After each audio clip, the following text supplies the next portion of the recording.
Hello and welcome to Texans Talk Money. I'm Kyla, your host and a peer financial coach at Texan Smart.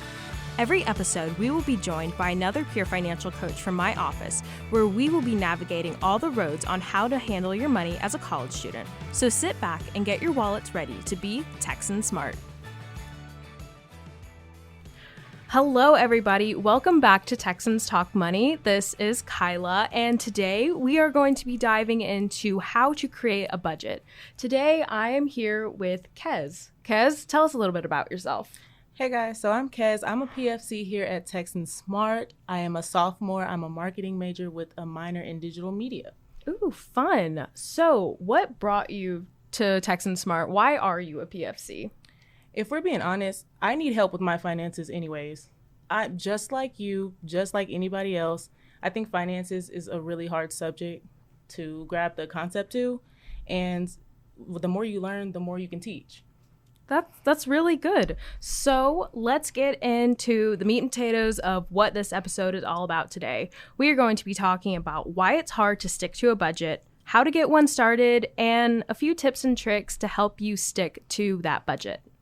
So, Kez, why do you think it's hard for people to stick to a budget? I find it kind of a daunting task, like looking at all this money, or not really all that money, and trying to divide up how to use it and not go broke. I think it's really hard for anybody, not just college students, to control their want to spend. If you're baited into going out, spending money, shopping, me personally, I love shopping. Who doesn't? So if I get invited to go to the mall, best believe I'm trying to pop a tag, okay? So budgeting is really hard, and it's really compelling, when you're given those opportunities by friends and family and whatnot. In high school, many of us really weren't worried about budgeting. Everybody was just living life. Everybody wanted to graduate, get ready to start college, and now that we're starting college, it's like, oh, shoot, I need money, and it's hard. Yep, I totally agree with that. I've done a little bit of research and I found a financial coach. His name is Tim Jordan, and he says that a problem that a lot of us have are the mental barriers that we put up for ourselves, telling us that we can't do this because it's scary, or I'm never going to be able to get into budgeting, or I feel so defeated when I do this. But those mental barriers are really strong if you don't fight against them. If we don't tear down those walls, you'll never get to do what you want. Right, I totally agree with you there. It's really a hard task, and it's really hard to continue once you start. But once you get it in your mind, and you need that mental preparation, you need to drill it in your head that this is a skill for everybody to use. No matter if you're already an established adult financially, or if you're just starting out as a college student, or even in high school. If you're passionate about it, you kind of need to develop that and just keep doing it. Definitely. So let's get into how to set up a budget. So I feel like there's a few steps that you can take whenever you're creating a budget. I think one of the first two things you need to think about is what money are you getting and what money are you spending? Exactly. I'm going to have to agree with you there. The first thing you need to make sure is how much income you're getting, whether that is a gross income from a job or if it's money just given to you from a relative or a friend. You need to know how to select your categories and select your money, how your money goes where. So the first thing I feel like you would need to do is you need to list out all mandatory deductions, whether that be your bills, your rent, subscriptions, a car note, utilities, groceries. Those are everything that you need. Then you need to figure out what are things that you can stop spending your money on for the time being. You don't need to go to McDonald's every day. You can substitute, you can meal prep, you can invest your money somewhere else. So another thing you can do to start helping yourself set up a budget is track your spending. So a way that I did it whenever I was first starting out my budget was track the last 3 months of my spending. I could do this on the bank app that I have, and I could look back at the past 3 months that I spent money. I would divide all of my purchases up into categories, and if I had the receipt, I might divide each item up into that category if I was being really picky. Mm-hmm. But that just helps me figure out where my money's going. I can average it out so I can give myself a baseline to start from whenever I'm creating my budget. This is something I still do. If I'm making a budget for a new month, I look at my last month and I figure out, did I overspend here? Did I underspend here? Did I want to spend more here? But you know what I mean? Those are just things that I have to be very conscientious about. And I think most people should be very conscientious about when they're planning their budget. Right, I have to agree with you there. See, I wasn't really as tedious as far as the receipt things, but my dad was on the horn with me because he is over my bank account, so he can see how much is going where. Yep. And I do have a little trick. So if you download the Mint app or the Good Budget app and you track every time that you swipe your card, it will show you with little colorful illustrations. It can show you a pie chart and things of that nature to show you where you're spending your money and where you can maintain your money. Ooh, that sounds really nice. I think I'll have to check that out whenever we're finished here today.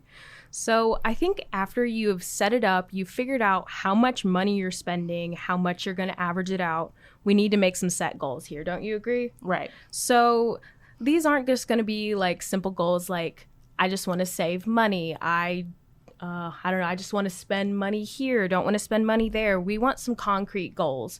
Maybe something you're saving towards, like a new car, a new phone, a trip to Disneyland, something like that to keep you on your budget and make you think whenever you're going out, do I want to spend this money at TJ Maxx or do I want to keep this money and go to Disney World in the summertime?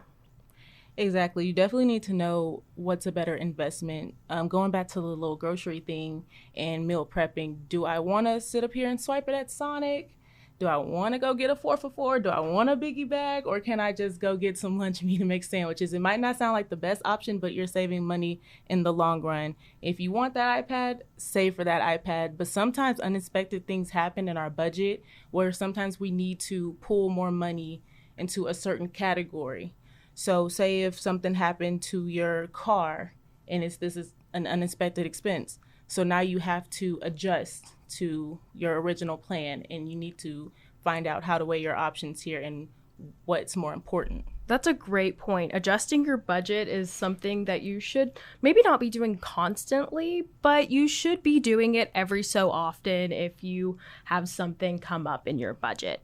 And reviewing it, I review my budget like maybe 2 to 3 days, every 2 to 3 days, something like that. So I know where I'm at. I can track what I've spent, what I haven't spent, things like that. I think that's a good plan. I track mine every paycheck, so I check mine every 2 weeks. I try not to spend. As someone who's just now starting out in budgeting, I can say I improved a lot from where I was last year. I'm trying to be more financially smart. And I'm trying to make sure that I keep an eye on it and make sure that I have an open mind of, okay, one day this can happen. So I need to make sure my savings account has money. I need to make sure that the money that I put aside for my needs most definitely have enough money to stretch. That's really good. So what other tips do you have for making your budget last longer or to stick to your budget? A tip that I have to stick to your budget, I love a sticky note. I love little Post-its, whether that be virtual, that I make them on my laptop, on my phone, or that I just go the old-fashioned way and write it and put it on my bathroom mirror. I mean, I look at it every day, so why not? Yeah, that's a great place to put it. And I also make little reminders on my phone for every payday. So whenever my first alarm goes off for my first class, it says, oh, payday. Don't forget to budget. Do not swipe the card yet. Ooh, that's really smart. I most definitely have to have a continuous reminder because knowing me, I need all the help that I can get, honestly. Something that I really stick to is, or not really stick to, but use is the 50-30-20 rule. This is a rule that helps you just balance out your budget better. So 50% of your income would go towards your wants, like paying your rent, your car payment, your groceries, things like that.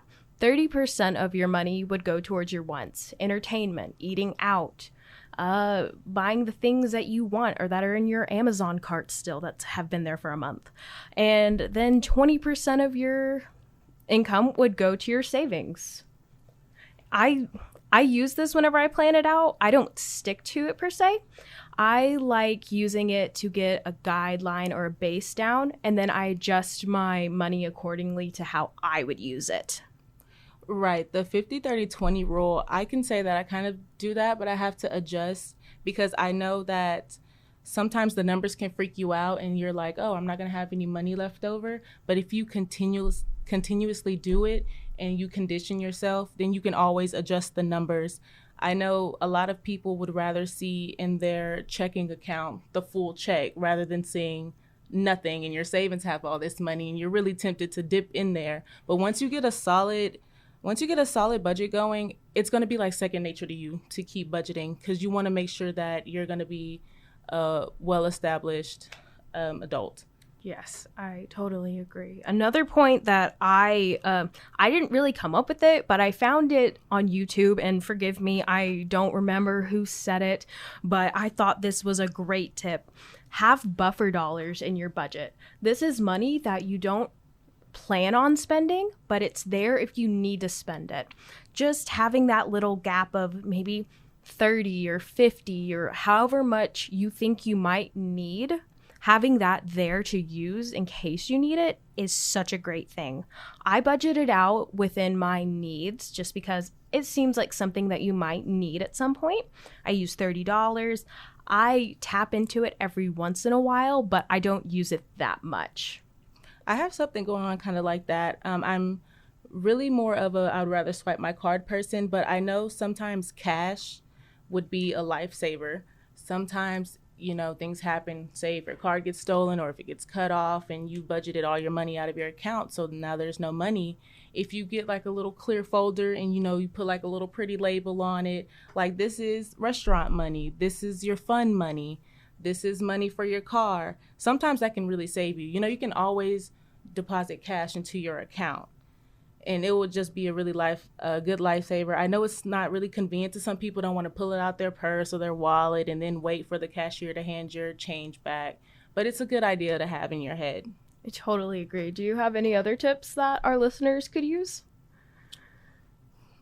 I would say vocalize your plan of budgeting because a lot of people know that when you write things on a piece of paper, it'll stick to your head more. If you say things, it'll stick to your head more. You have to really mentally condition yourself. And just because you do it for a couple weeks and you think you got it down, and sometimes you lose track of that and you're like, okay, I have a good budget for now. Now I really want to go spend money. You have to just learn ways to continue to keep going. And I would say another tip is please use your college benefits. A lot of people, which shocked me, don't know that if you just log into, say, Hulu, for example, offers students $1.99 a month instead of $7.99 a month. Yeah. And all you have to do is sign up with your school email, or Amazon Prime is free and things like that. And so I would tap into @unidays.com. That's unidays.com. You put your school email in and they're going to pull up every company that has a deal for college students. So you're saving money everywhere. Okay, that's something I didn't know, but I'm so glad you brought that up because that just sounds great. That makes me think of, I know Spotify has their student plans. I've been looking at it for a little bit, but I haven't really dove into it yet. Exactly. And make sure you keep your student ID card on you at all times. I know the other month I was in Kate Spade and I really wanted something and she goes, we have a student discount. Most people won't even say that. You can always ask and you just need proof of that you're a college student. So if you pull that student ID out, I know a couple local shops here in Stephenville, like the nail shops, have a lot of discounts for students. Keep that on you like you would keep your driver's license on you, because you never know what company you'll run into and they have a deal for students, and you can pull that out, get 10 to 15% off on your items and purchases. That's really great. I'm kind of leaning back on something you said earlier about dividing your money into those clear plastic folders. Right. Another thing I've seen on TikTok, I've seen like a lot of waitresses, people who like get tips. They get their money and they divide it up into one between $100 and like these envelopes. So all of the envelopes are labeled 1 to 100, and you randomly pick one out and you put that amount of money in there. And by the end of the year or however long you're doing it, you have a good chunk of money saved up from that, and it's just sitting there. There's definitely more creative ways out there to budget. A lot of people just think it could be a bunch of paperwork. A lot of people are exposed to the idea that you can track it on a document or an Excel sheet. That might be pretty boring, but you can get creative. You can do the clear plastic bags, you can put them in colorful folders, you can make little cash wallets. You can pretty much do anything that you'll feel comfortable to that'll encourage you to continue doing what you're doing. I know one of my friends, she started out this year, she got this financial planning book, and oh my gosh, this thing looks, I'm going to say fun. It looks so much fun to use. There's these different envelopes in there that you can save cash in. There's like monthly planning in there. It divides everything up. It's super colorful if you're a person who loves color. I know it's helped her a lot in budgeting. Right. I personally use just a college ruled notebook and write it down, and that's how I track it because I like tracking things on paper.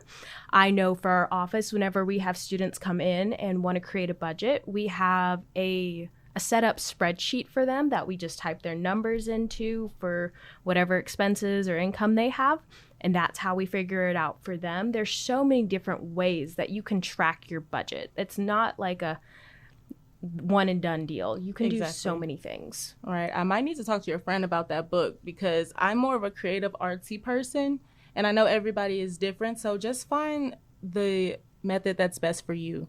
As long as you can get the ball rolling and can make it continue to roll, I'd say do whatever attracts you, but make sure you're doing the right thing and you're consistent. Consistency is going to be key with this. I totally agree, Kez. And you know what? I think this has been a great episode, a great talking time for us.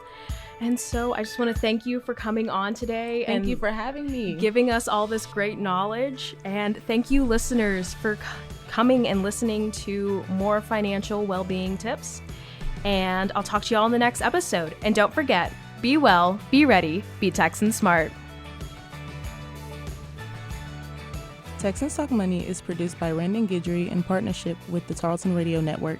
To learn more about Texans Talk Money, click the link in the description to find our social media and website. For more Tarleton podcasts, subscribe to Tarleton Radio Network wherever you get podcasts.